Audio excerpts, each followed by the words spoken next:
For a function to be periodic, there must be a value k such that f of x plus k equals f of x for all values of x. And if the function is periodic, meaning that for all values of x it satisfies this condition, then we can say that it has a period k and it is periodic. And some examples of periodic functions are sine of x and cosine of x. You probably already know what these are, and you've probably maybe already have done some work finding the period of these functions. But these are both periodic because sine of x is equal to sine of x plus 2 pi for all values of x, and same for cosine of x, which you can see satisfies this condition, meaning that it's periodic with period 2 pi for both functions. So this is what periodic functions look like on a graph. And all periodic functions have translational symmetry, which means that they repeat the same section or cycle infinitely. You can see here for this function, it just repeats this section over and over again, and it goes on infinitely. And the period k for these is just the length of the interval of one cycle. So this function is this, meaning that the length between here and here is your period k. And now, let's get into some practice problems. If you think you can do this one, then pause the video and try it. This one says y equals f of x is shown below, and given f is periodic, find the period. So again, the period is just the length of one cycle, and we can see that we're given 2 points at 0, 5 and at 6, 5. And since they have the same y value, and just by looking at the graph, we can tell that there are 3 cycles in between those points. So we can say that 3 periods equals 6. And just divide both sides by 3 and you get 1 period equals 2. So that means the period is 2 for f of x. And that's our final answer. So now let's do another practice problem. And if you think you can do this one, then pause the video and try it. This one says find the period of f of x equals 2 times sine of 3x minus 5 times cosine of 3x plus 2. And the first thing you can do is notice that you can get rid of the 2 and the 5, because even though those do change the outputs of the function and they change how the graph looks, they're not going to affect how wide or how big the period is, just how big the amplitude is, or how tall or small the function is. So now we're left with sine of 3x minus cosine of 3x plus 2. And you can also get rid of the plus 2, because all the plus 2 is doing is shifting the cosine over 2 units to the left. And that doesn't affect how big or small the period is. It just affects where it might be repeating. So now we have sine of 3x minus cosine of 3x.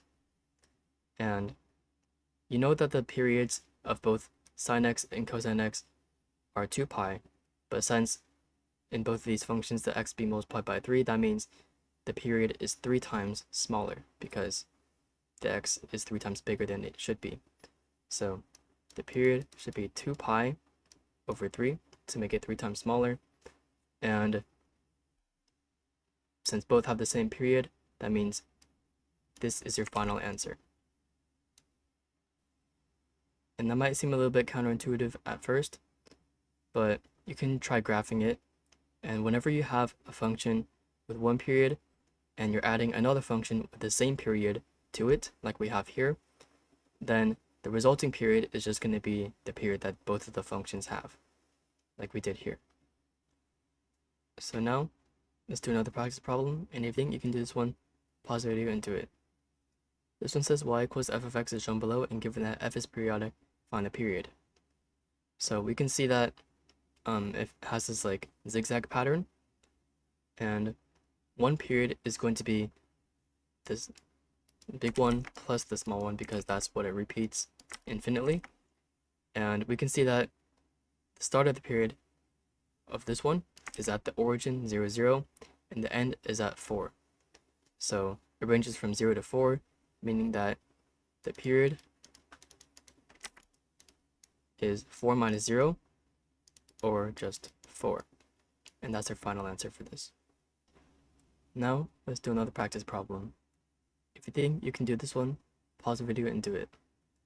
This one says determine if f of x equals 3 times sine of 3x plus cosine of x over 2 is periodic, and if so, find its period. So, for this one, we have two functions being added up together, and both of them are periodic. And like I explained earlier, if they have the same period, then the period of the actual function of the sum is just going to be the same thing. So we can check 3x and x over 2, but those clearly aren't the same period.